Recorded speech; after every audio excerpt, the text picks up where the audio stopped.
Bonjour à tous, aujourd'hui je vais vous apprendre à faire l'incontournable du pain français, la baguette de tradition française. C'est parti!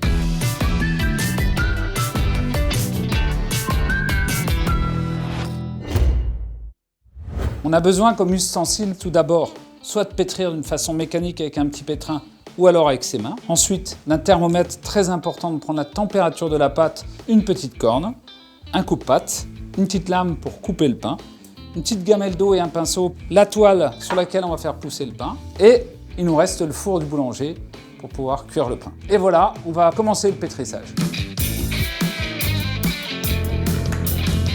Voici nos ingrédients. La farine, 500 g de tradition française. Notre levain naturel, 100 g, 330 g d'eau. Alors si vous êtes courageux, vous pouvez en mettre un peu plus, mais après c'est plus compliqué à gérer la pâte, mais le pain est encore plus beau. 9 g de sel et 4 g de levure.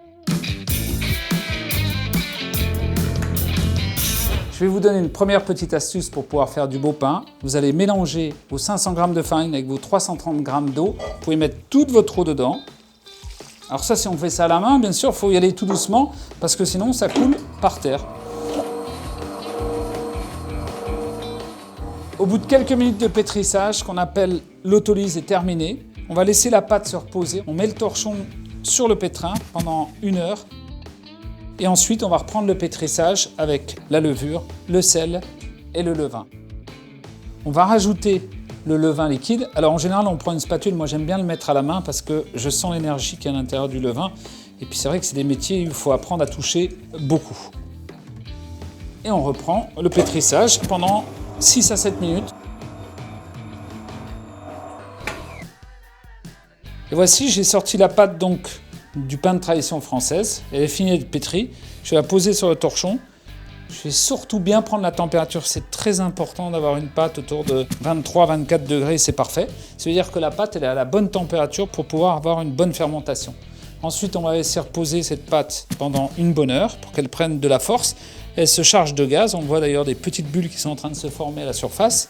C'est très important, cette étape de fermentation. On appelle ça le pointage ou la première fermentation. Plus elle va fermenter, plus le pain va être bon.